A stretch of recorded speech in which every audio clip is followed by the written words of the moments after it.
What's that like?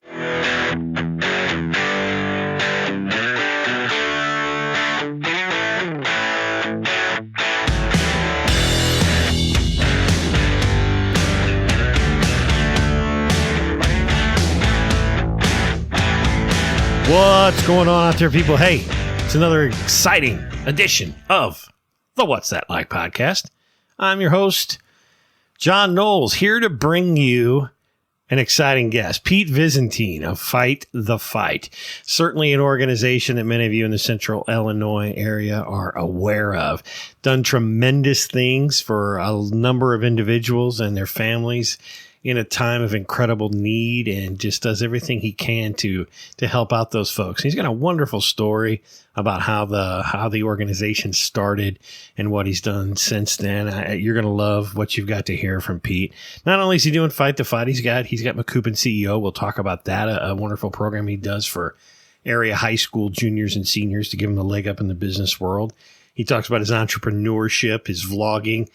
And we talk a lot about just personal branding and personal conduct, personal standards, what social media means, how it can build up your brand, how it can maybe destroy your brand if you're not careful with some of the things you do and say and act online as well. So lots of good life lessons from Pete to do that.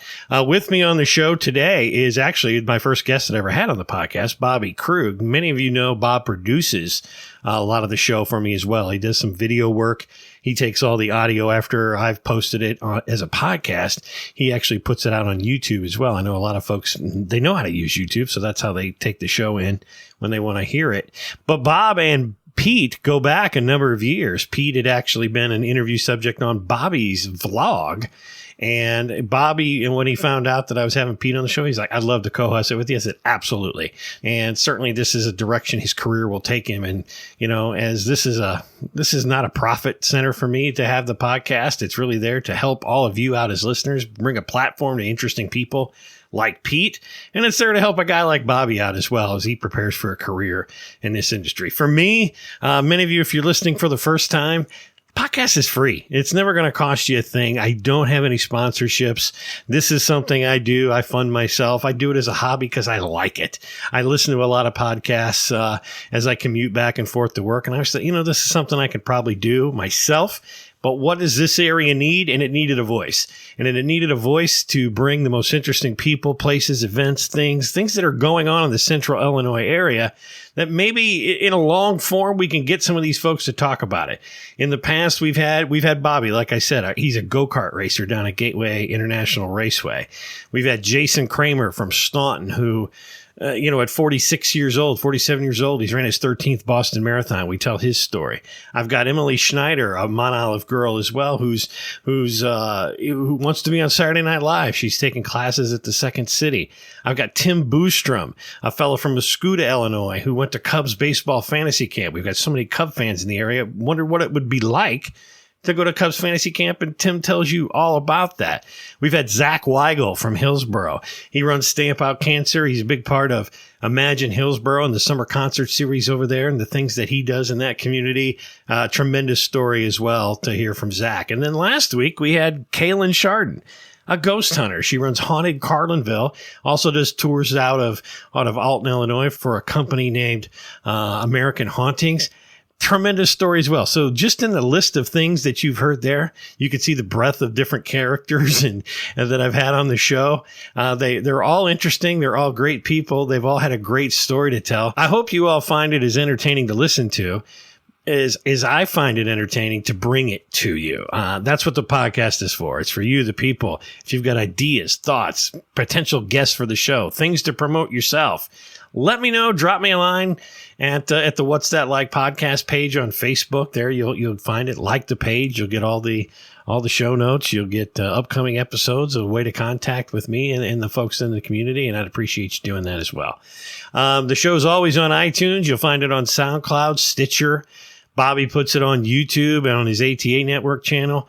There's always places to find it, and you'll get all that information all the time on the What's That Like podcast page on Facebook. So without further ado, Pete Visintin, running Fight the Fight, Macoupin County CEO, vlogger, What's all that like? So tell me about young Pete Visintin.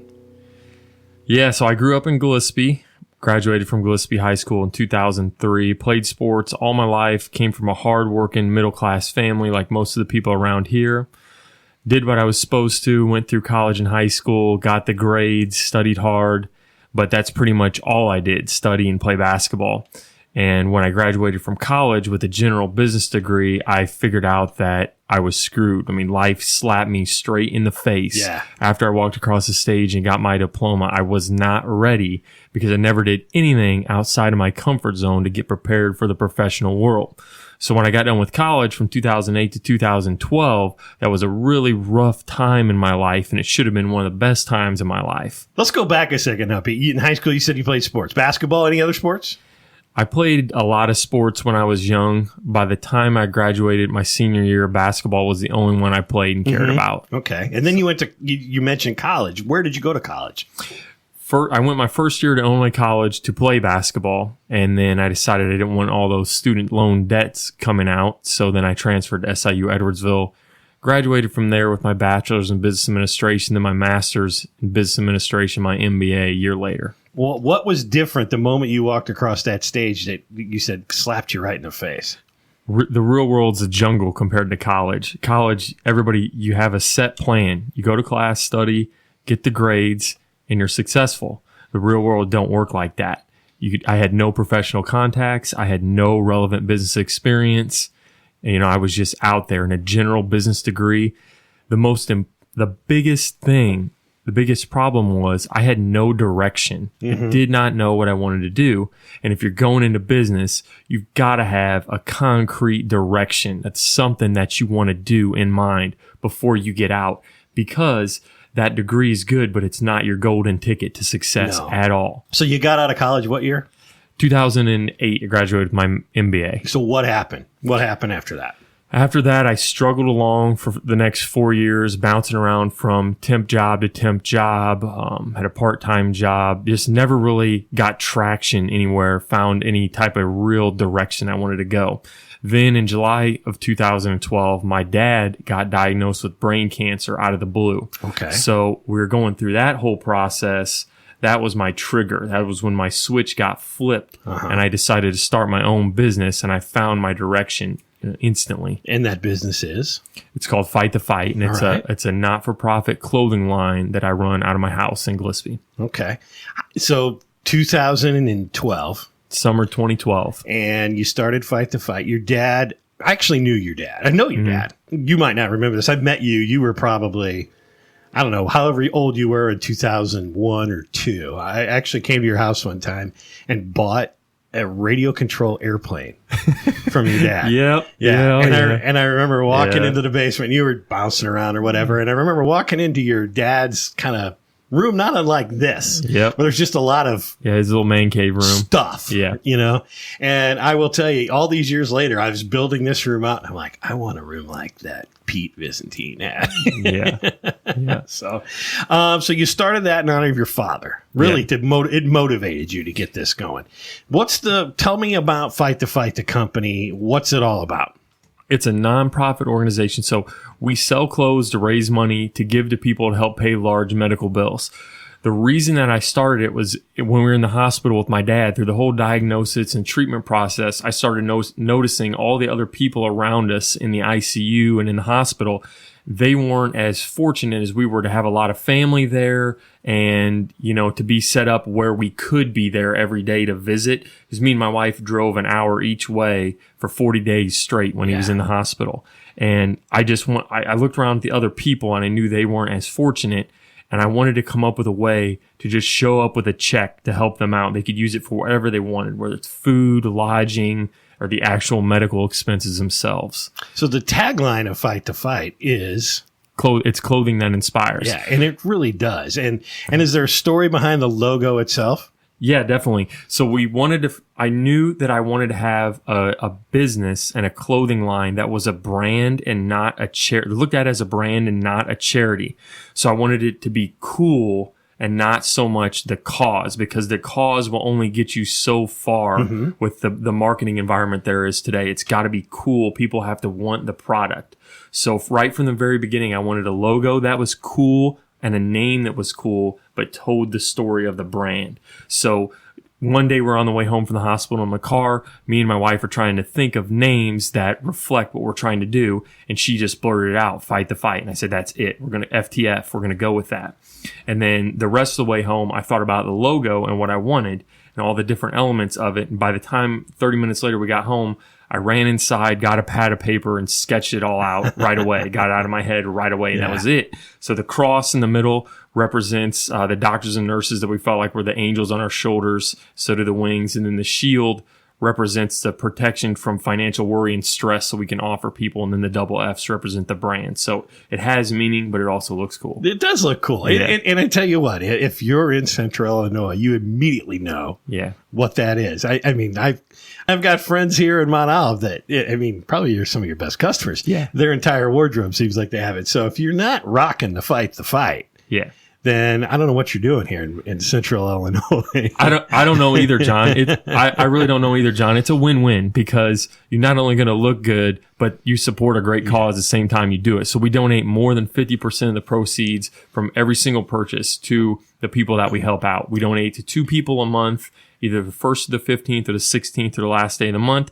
More than 50% of the proceeds from all the sales during that time period go to those people. We've donated over $78,000 so far. And you do this, it's on the web under, you call it their story, right? It's like so-and-so's story. Yeah. And you tell the story of that person. And then, of course, social media can take over, personal stories can take over. And that's what's helping spread the word during that, say, 15-day period, right? Yeah, definitely. I'm 100% focused. Oh, I'll say 95% focused on online marketing, building the business online. Because I just think that's the competitive environment that we're in today. This is not like it was 10 years ago. Now with all the social media, there's thousands and thousands of clothing brands out there. There's not just a few at the top than everybody else. There's a huge amount of clothing brands. You thought of this in 2012. Yeah. So when did you make your first sale? July 2012 is when I came up with the idea. August 2012 is when we made our first sales, and it was at an outdoor show, the Fall Festival in Beneld, which we're making our return to this year after a couple of years off. But right then, when the first event, we sold out of every single shirt, and I knew that we had something right there.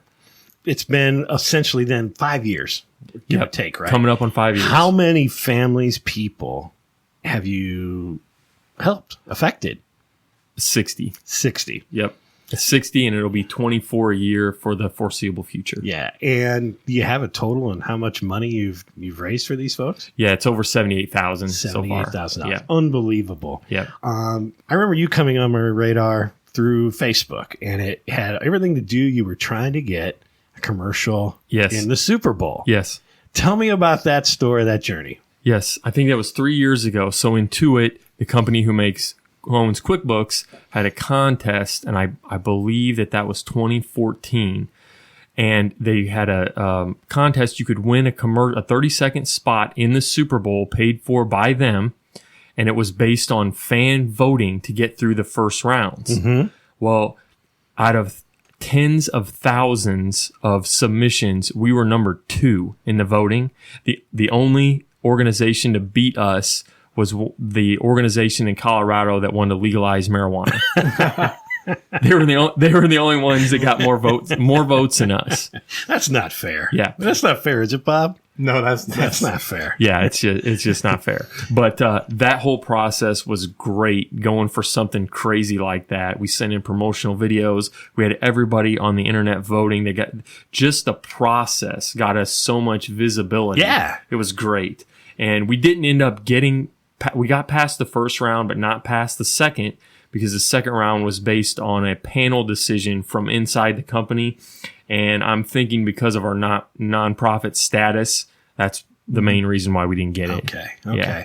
So it's been going for 5 years. What does it look like in the next 5? I mean, as you want to grow this brand, grow this business, grow this effort that you've got. Yeah. What's your goals with it? My goal right now, I have only one goal, and I want to get to 108 items sold per day online. Okay. That's my number one goal, because if we hit that goal, we'll be able to donate right around $1,000 per week, $52,000 a year. Once I hit that, I think we'll be at a point where I'll be able to look at maybe opening up a retail facility in the area. Okay. So, and you talk about 108 items. Yep. Per day. Yep. How many items do you have? I mean, it's not just T-shirts. T-shirts is the base of it. Yeah, it's T-shirts, a few accessories, water bottles, shorts, that type of thing. But it's all apparel-based items. Yeah. Hoodies. Yeah. Caps. Hoodies, hats, water bottles, keychains, bracelets. And I'll wrap it up, I'm sure, at the end for everyone. But tell us how people find it. Yeah, the number one thing that you could do to find or follow FTF, go to fightthefightclothing.com and sign up for our email newsletter. You'll get 15% off your first purchase.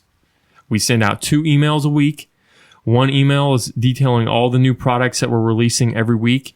The second email details all of our motivational content that we put out for a week. We don't ever spam people, and we're really focused on email marketing right now. So we think that's a great way to reach people. And your clothing, on top of, donating it to families in need like that, you're also promoting different causes. I know you guys got the shirts that for law enforcement and firefighters and stuff like that. Are you looking to do more clothing inspired by that to promote those causes? Yes, absolutely. We're looking to do a lot more themed designs. Mainly right now, my designs are based off motivational quotes, because I just think that ties in with our brand and our designs really, really well. But occasionally we will have something that cross promotes over 2 different groups, like the police, the blue line shirts, or the firemen, the yellow line shirts. Yeah. You mentioned thousands of clothiers online, thousands of brands of apparel. What makes Fight the Fight different? Right. So I chose to go into the apparel industry. And if you look at the state of the apparel industry right now, and you look at the big players like Polo, Nike, these big ones, they're all dying slow deaths to the thousands of micro brands like mine that are coming up. So they're dying a death of 1,000 cuts, right? So if you have a micro brand in a crowded industry, whether it's clothing or whatever, the whole key is to stand out. Create a brand that stands out. You have to create a brand. Without a brand, you just have shirts, and everybody has access to the same materials basically in every industry. And the way to get your materials to stand out, you got to have a brand. In the 5 years you've been doing this, how many designs have you come up with? Hundreds. Yeah. Hundreds. Yeah. Right now we're in a rhythm coming out with 1 new design on 2 different shirts every single week. Yeah. But there's been a lot. Yeah. Almost all of them that have been successful are quote based. Yeah. So that's a good question. I've got to follow up then. What in your experience have you done that goes, this one works, this one doesn't? Sometimes it's a quote. Sometimes it's the shirt, the color, the material or something. You just have to kind of go by the market. So what I've learned to do is not order a bunch of them up front, order a small quantity, test it, and then if it works, do a reorder. What colors do not work? White. What colors always work? Black. What are some of the ones in between? Teals are really popular, like teal and turquoise are really popular now. So teal, turquoise, anything that's like weathered or worn, finished looking, that's what works. That's awesome. Burnout. I always thought the material that you used was the best. From the start, premium material has been my MO. Pete, how do you market this? I mean, you mentioned you've got an email distribution list. What are you doing beyond just emails to do this? And what have you done to grow it to where it's at today? Right. So we have almost 15,000 followers across our social media platforms. And here's the secret. And this is what a lot of local business owners don't understand. In order to grow a following, grow a customer base like that, you have to give value without the expectation of anything in return. So social media and email marketing is not all about asking for the sale. It's giving people something that's valuable. In my case, That's content, whether it's written word or video or audio like this, that motivates or inspires people to do something in their life. Mm-hmm. Tell me a little bit about, Facebook, Twitter, Insta. You're hitting all three of those platforms in different ways, I guess. What makes Facebook marketing different than, say, Twitter or Instagram? All the platforms, you need to create your content on a different way for each. Different types of content work differently on each platform. Facebook, Instagram, and email are the only three that I focus on. I have a Twitter account and a Pinterest account, but it's Facebook, email, and Instagram just because of the nature of my business. Other businesses like you, it might be SoundCloud or iTunes marketing or stuff like that. It's different for everybody. Mm-hmm. But for local businesses, especially if you're a brick and mortar, if you have something to sell, you need to be on Facebook because that's where the customers are. That's where the people in our towns are at. Right. Yeah. You talk about the brick and mortar thing. Been my contention for the last couple of years that it's overhead expense that it's sad to say, but you probably just don't need.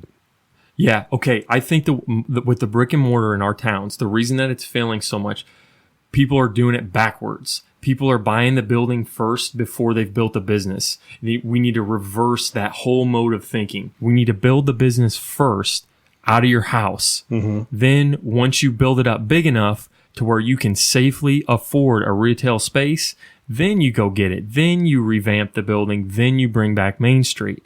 But if you do it in the reverse, you take in all the risk up front without a customer base. Now, it does work out for some people, but for most people, it doesn't. Okay. So everything you're saying, Pete, really blends into the other thing that you've been ramping up with, and it's an organization called Macoupin CEO. Is that right? Yes, that's correct. Tell me about that organization and what it's about. So I have two jobs. I would do Fight the Fight half the day, and I do Macoupin County CEO program half the day. I'm the facilitator for the program, so I'm the one in the classroom with the students. What CEO is, it's a cross between school and the real business world. So students in CEO have to actually start their own business and run a business, an event business as a group. And then they walk out before they graduate high school with all this business experience and all these business contacts that's really valuable to them. So the two marry very well. They complement each other extremely well because I'm teaching the kids in CEO what I'm doing in my business. Did you start this organization? No. Okay. So there's 50 other CEO programs throughout the Midwest, and it keeps growing. It's based out of Effingham, Illinois. Okay. It's accredited, so the students get credit through the high schools and credit through college for taking it. How did you get involved? The board recruited me. The CEO board of directors recruited me for the position of facilitator. And at first, I didn't want to pay attention to them. I was running my own business. I didn't think that I would ever be focused on anything else besides growing FTF. I didn't want to be in education. I didn't want to be a teacher. But the more that they told me about it and the more I researched about it, the more I liked about it because it's real. I mean, we're in the classroom, but they have to start a business for real dollars and cents, real consequences. It's not a game. And also, my wife and I decided that if I could use the skills and the experience that I gained over the past couple of years in FTF to help students in our local area, which we live in Gillespie, and I care about this area very much, that's something I needed to do. How long has it been going on now in Macoupin County? This was the first year from Macoupin County that we just wrapped up. Okay. We had 15 students go through the program from 6 different school districts around the county.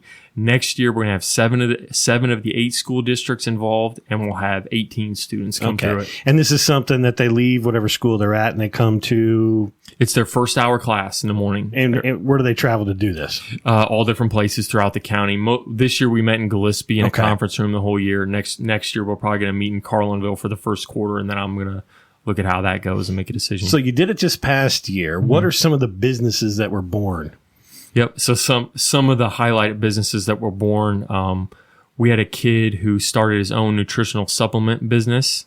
So he's selling nutritional supplements, and he made a lot of money before the end of the school year, and he's still continuing it now. And now he's trying to transition that into a gym.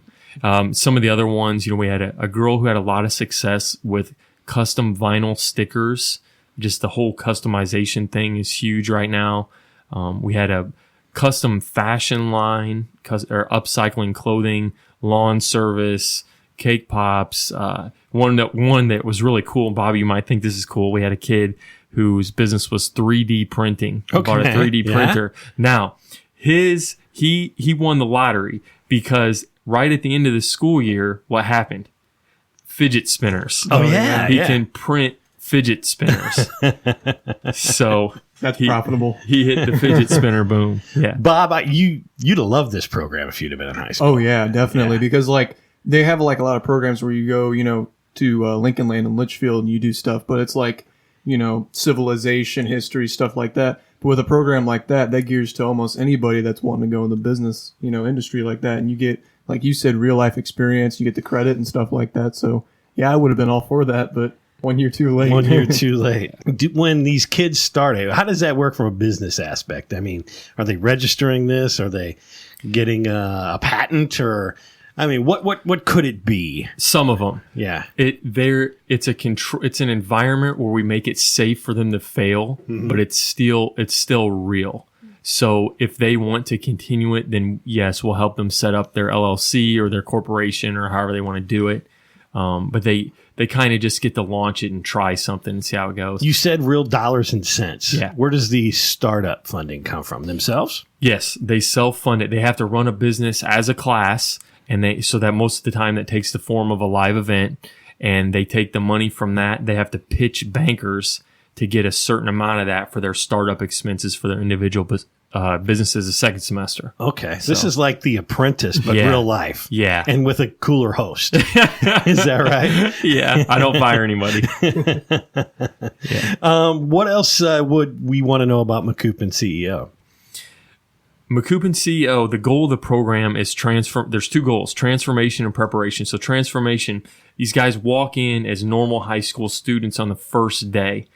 Throughout the year, we not only do they have to run a business as a class and start a business individually, but we also bring in 30 to 40 guest speakers, so business education leaders from around the area, and take them to actually visit 30 to 40 businesses and see how they work from the inside. So with all that, when they walk out on the last day, they're transformed into a seasoned business pro, and they have this big network of professional contacts and all this relevant business experience to put on their resume. They have way more business experience coming out of high school than I had coming out of college. Awesome. Do they have to be a senior to get in?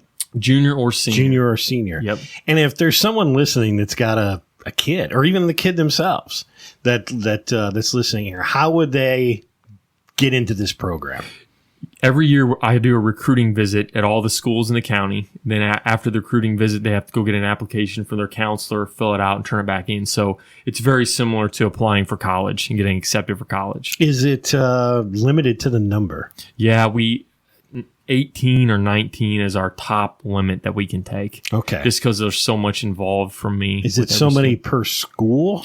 No, it's 19 total from the whole county. So it's not guaranteed that we're going to have a student from every school in it every year. It's just the top 19 applications get in. And the application process, it's totally blind. So the people that evaluate them don't know the applicant's name or the school where they're from. I got to imagine, and I'll say this as a parent I've got one daughter that's halfway through college. I've got another son that's going into high school. Yeah. And I will say this, the biggest problem even I have as a parent is I want to do this for my kid and help them. Yeah. This doesn't sound like a program where mom and dad are helping them do this to get them through it. No way. They got to do it themselves. A lot of them, it's way, way outside of their comfort zone. Yeah. But when they graduate, they're glad that they did it. Going through the year, it's like we have to drag them through, but eventually it catches on and they realize toward the end of their senior year, oh crap, this is almost over. I'm going to have to go out here and make my own way. Yeah. I'm glad I did this. So you said they put a live event on. What did they do? They chose to do a trivia night and a gun raffle this year. And they did it in the dead of winter, and we did it right between two ice storms. So they kind of lucked out because everything else was canceled and they didn't cancel. So more people came than we expected. But I will say it's not for everybody. It takes the right student, the right mindset. You have to be very forward thinking, kind of an old soul to do this. Yeah. Do they have to have an idea as part of the application process? No, I help them with their idea, and we basically figure out what they're passionate about, what they like to do, and then I kind of help them formulate a business idea around that. Well, yeah, you got to like what you're doing before you can be passionate about it. Yeah, exactly. I don't want them to hate coming to CEO every day. I want them to be doing something that they like and enjoy. So, Pete, let's transition once again. Entrepreneurship. You're vlogging now. Pete, the person, where are you taking all this? How? Tell me about all the other things you've got going on now. You know what? I don't really know. I dipped my toe into the world of vlogging to see how it was. And what I discovered is it's really hard. So and I think being able to edit video and produce good video is a really valuable skill in the world. But I just want to use, my own personal brand, social media accounts and website as a way to experiment to help get best practices to grow FTF. So, and I think that we're in an interesting time right now, interesting time period, because it's cool to be an entrepreneur. It's not as looked down upon as it was in the past, but I think it's also a lot more difficult to be an entrepreneur. When you talk about vlogging, we have the most prolific vlogger I know right next to me here, my producer. That's a bold statement. That's a really bold statement. But Bob, I mean, what are your thoughts on it? I mean, you've been doing this for a while, growing this really out of your bedroom. Yeah, well, I started in 2014, and it's kind of just like my way of going back and looking on my own things, because my memory isn't the best. So it's kind of cool to go back, vlog prom or whatever back in the day and be like, oh, that was cool. I remember, doing that with my friends and whatnot. And then I keep it going now and vlog other people's proms so they can, see what's going on. But with what me and Pete do, it's like when we're talking to the camera and telling our stories and, providing motivation or doing whatever, you have to have a really strong personality to stand out from the crowd. You can't be, just boring talking to a camera and okay, so today I'm getting ready to eat my cereal, and you have to make it cool and enjoyable. So it's a very difficult thing to get into and be very successful at. So. What's the toughest part of it? I'll tell you right, the toughest part of it, it's scary because you have to put yourself, you're totally naked. You're totally out there when you put yourself out there in a vlog like that. But to go back to something I said earlier about you have to have content to grow your following other than selling stuff. Okay. And so what is that content going to be? What can guys like me and Bobby, what do we have? All we have is our personal story. So our vlog is a way to share that personal story. And by sharing that and by letting other people see what we're going through, that's how you motivate people and inspire people and build a following. So I don't ever try to talk about stuff that I'm not already doing or trying myself. And the other scary thing is too, kind of along the lines of what he's saying, is I know a lot of the first feedback I got on my vlog was negative. That's always something that's going to hit you hard. And then you have people come up to me like, hey, Bobby, you making a video? Bobby, you making a video? And it gets kind of annoying. But then there was one guy that came up to me and he was like, oh, Bobby, I watched your vlog. And I was talking about how, exporting videos, editing videos, and how my computer's running at full speed all the time and it's hot in my room. And he's like, I'm surprised to hear that your room got hot. I mean, it makes sense and everything like that. And I was like, oh, you saw that vlog? And it was kind of weird, but at the same time, it's you're making connections with people that you've never seen before, and, they're getting something out of it. So. Well, I can attest to that. I mean, this podcast, it's new and it's still finding its audience. But I think what you're telling me is, and I can totally relate to, is you never know who's watching, in your case, listening in mine. I'll see. All I can see is who liked the page on Facebook. I can't tell you who downloaded it. I can't tell you who streamed it. I see numbers, but then I'll be walking in. I was walking into church a couple weeks ago, and the pastor's wife goes, "Oh, John, pastor's been listening to your radio show." And I'm like, "Oh crap, what did I say?" And I'm going, "Okay, well, I keep it clean. I'm not too worried about it." I would have never known that. People that are young, I've got kids that play on my baseball team. They're listening to it. I've got my 72-year-old father-in-law going, "Hey, I listened to your last episode. It was really good." You never know who's watching just because they don't always just click like. Yeah. To add to what Bobby said, in the beginning, negative feedback crushes your soul. It is hard to get past that. Yeah. But all of us are walking, talking personal brands, whether we want to or not. We are. That's just the way it is. So a vlog is a way to create a personal brand, whether you do it under the guise of your business or just your own personal persona. And creating a good personal brand is the same thing as creating a good reputation, but on steroids. Exactly. So creating a personal brand and doing that other stuff is what got me this interview. It's what got me my job with CEO. It's what gets people to ask me to come speak, which in turn gets people to follow Fight the Fight. And the cycle continues, and it's a snowball. So it's scary, but if you're willing to do it and step out of your comfort zone, you could have something. Well, I think you're going at it 180 degrees different than what most people's personal brand becomes online. Yeah. Most people, they do something stupid on video that they live to regret. Yeah. You guys are trying to use it to go, like as I said, 180 degrees the other way to build that personal brand. I have this discussion with my own kids. It's like, don't say anything. Don't say anything stupid. Don't put anything out there. You don't want to live forever, because it will.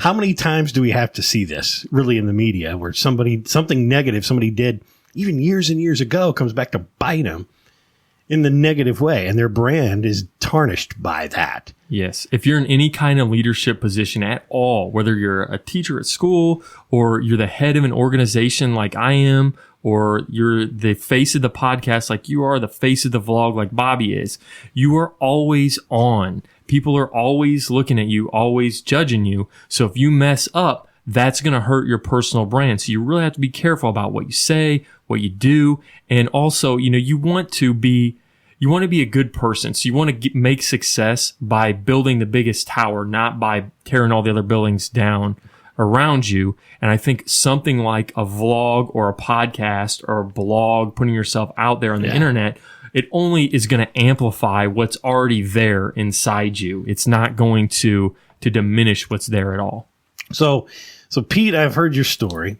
It wasn't there on a platter for you. You weren't born with this on third base to just drive it home. No. As you tell me this, you haven't gone home yet, in the baseball metaphor. You had to get the single, you're stealing second, you're coming around second base now. Yep. What advice do you have for those young people that are still up to bat today? If you're young and you don't know what you want to do, my best advice is to try as much as possible. Try as many things as possible until you hit on something, because it will take a lot less tries and failures than you think to hit on something. Mm-hmm. Because you'll naturally after the first one, you'll naturally gravitate towards something that you want to do. Yeah. Yeah. Well, honestly, I mean, obviously, I should say, not honestly, obviously, you didn't find your path till probably the worst event you ever experienced. Yeah. It came to you, right? Yeah, definitely. That was my trigger. And I always want that for my CEO students and for anybody who follows this podcast or listening to this. Let this episode of us talking, let this be your trigger to go get out of your comfort zone and try something. You don't have to sit back and just take what the world gives you. You can go out and outside your comfort zone, take what you want. Awesome. Well, Pete, I do this thing on the podcast. I mean, this is about education. It's about fun. I always say this podcast is about the most interesting people, places, events, things in central Illinois. And one of the things I like to do is have a little fun with it. Yeah. And I ask 5 questions of every guest. So let's get to know Pete a little bit more here. What was your first job?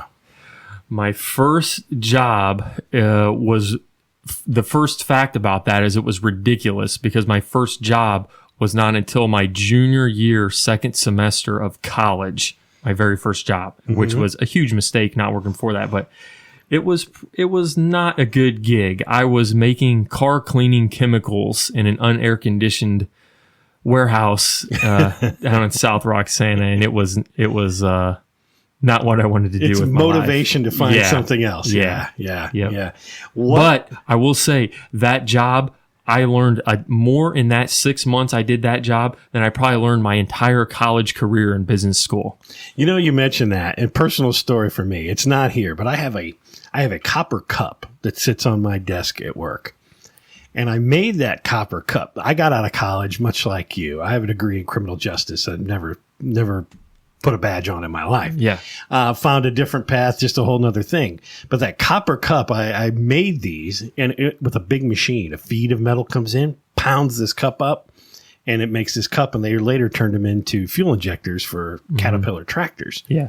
When I left, I went to my boss. I worked there for 2 years, and I was taking a job in the insurance industry, just getting out of the manufacturing and going toward the insurance industry. And I asked my boss, I go, can I have one of these? He goes, I don't care. Take it with you.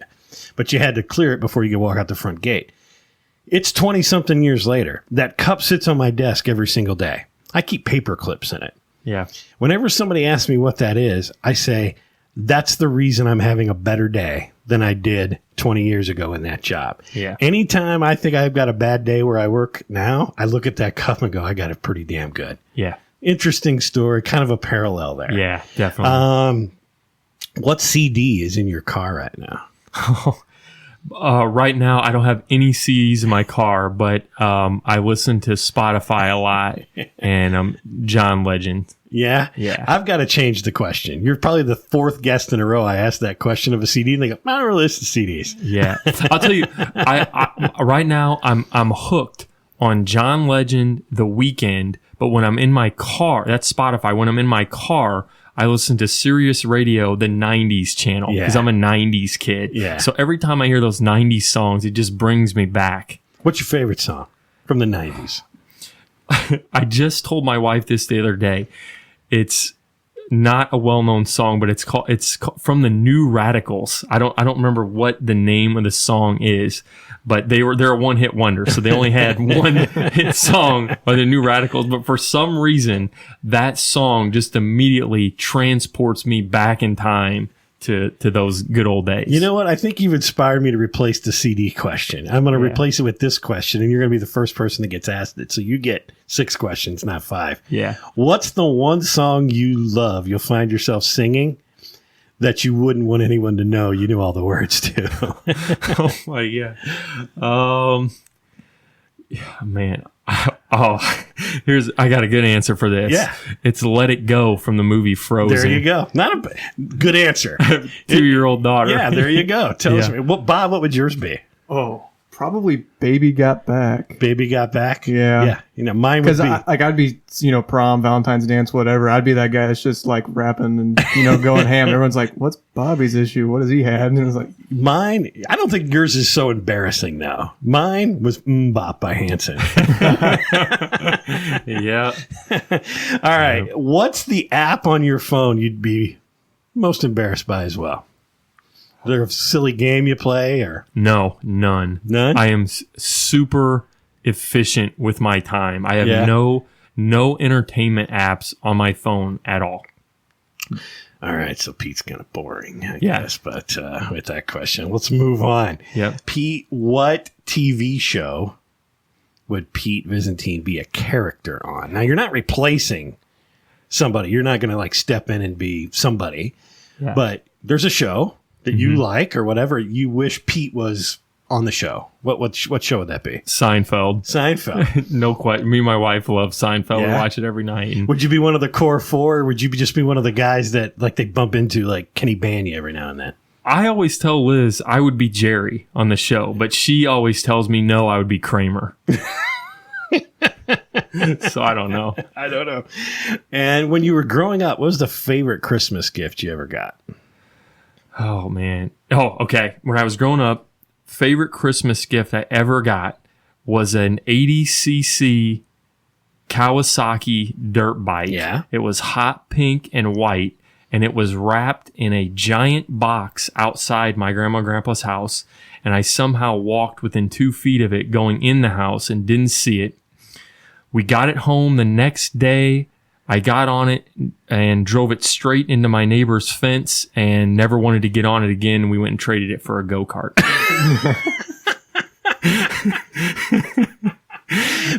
But I will tell you, and here's another story that goes along with that. You mentioned my dad earlier and all his hobbies.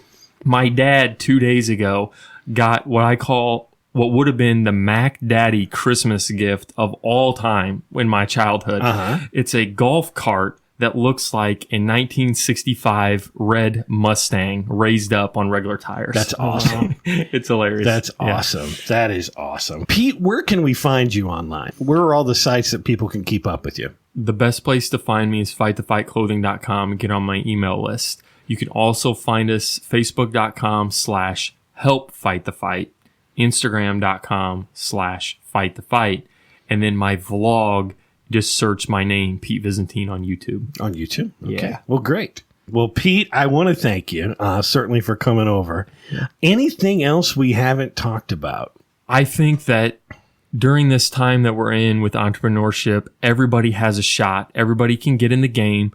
Editors don't control us anymore. We all have these platforms. We can broadcast our messages and our causes and our businesses to the world. So I think it's the best time ever to be a small business owner. And if you're not happy, if you're just not happy, not fulfilled, not satisfied with what you're doing on a day-to-day basis, it's within your power to change that. You just have to do it a little bit at a time, just like I did. I would stay up all night building this up to get to the point now where I have some traction. And eventually I was able to quit my job and to get us into a little bit better situation as a family because of it, and able to help a lot of people along the way. That's awesome. Pete, truly an inspiration. I know so many people that just think the world of you. Yeah. You were one of the first people when I was putting this podcast together. You were one of the first names I wrote down as somebody I had to get in here. So thank you very much for coming over to the glorious Studio 312 here in my garage and knocking this thing out for me today. Yes, tremendous thanks. Thanks for having me. This was awesome. And as I said before we came on the air, I think you got something here. I think you got a knack for this, and I think this is going to be big. And I'm glad that I could be on it in the beginning stages. Well, you're always welcome to come back. So I think, really from a standpoint, thank you for the compliment, but really as you're building out CEO, wouldn't it be a nice thing to do to bring some of these guys back and give them a platform? I would love to. Yeah, I think that's something we should do coming in the next school year. Yeah, absolutely. Bob, any parting words that you've got for Pete or any questions? I thought the podcast went great. I think you hit on a lot of key points that people are going to look forward to hearing on entrepreneurship and your business and how you got your start. And, I think it's also a great thing. I want to say personally that, you're going and doing the CEO thing and you had a rough start yourself. So you're giving back to the community in a sense for doing that. And I appreciate seeing that and glad to have you on and talk to you again. So yeah, Bobby also is the one who has guided me through this journey of vlogging. I believe that. So. Yeah. He's helped me get started too. Bob, You're the inspiration for both of us. How about that? Did you realize that? Yeah, and when I take over the What's That Like podcast, when I take over Fight the Fight Clothing, just know that's why. Yeah. Well, Pete, thanks a lot for coming on, and I can't thank you enough for coming over today. Thanks for having me. All right. Wow, Pete Visintin, great guest. So proud that I was able to get him here on the What's That Like podcast. Certainly something that I was targeting, as I said in the opening, to get Pete on here. I think he's one of the true difference makers in our area today. And it's certainly, I'll call it a coup to get him here on the What's That Like podcast in kind of its early stages. So thanks again, Pete. Really appreciate you coming on. For all of you out there, again, fightthefightclothing.com. If you go there and sign up for his email list, you get 15% off your first order. You can always follow him on Facebook as well. Just search for Fight the Fight on Facebook and give him a like, and you'll catch up on everything he's doing. Lots of great designs he's coming out with, all the different things. It's always new. It's always fun. And it truly is a cool brand here, and it certainly represents the Central Illinois area as well. I want to thank Bobby for coming on and co-hosting and everything he does for me. Once again, thanks, Bob. And then also, I promised Greg Shively I'd have him on the podcast this week, but sorry, buddy, I did run out of time. Just didn't get a chance to call you and get you on here. So maybe next time we'll get you. That being said, that's the podcast for this week. Next week, we're going to have the folks from Turner Hall. I've got Gabe and Kara Dexheimer and Todd Overby. And we're going to be talking about the things they've got going on at Turner Hall here in Mount Olive, the Queen of Hearts drawing, and certainly the Mount Olive homecoming that's coming up on Father's Day weekend here in Mount Olive. Until then, see you later. Peace out. What's That Like is available in the iTunes and Google Play stores. Search for What's That Like? Subscribe today and never miss an episode. Streaming is available at SoundCloud.com and on the SoundCloud app. Follow What's That Like at Facebook.com/What's That Like Podcast and on Twitter at What's That Like Pod. All opinions of the guests of the What's That Like podcast are their own, not necessarily the views of the host or the podcast producers. We hope you enjoy this podcast serving Central Illinois and beyond. Peace out!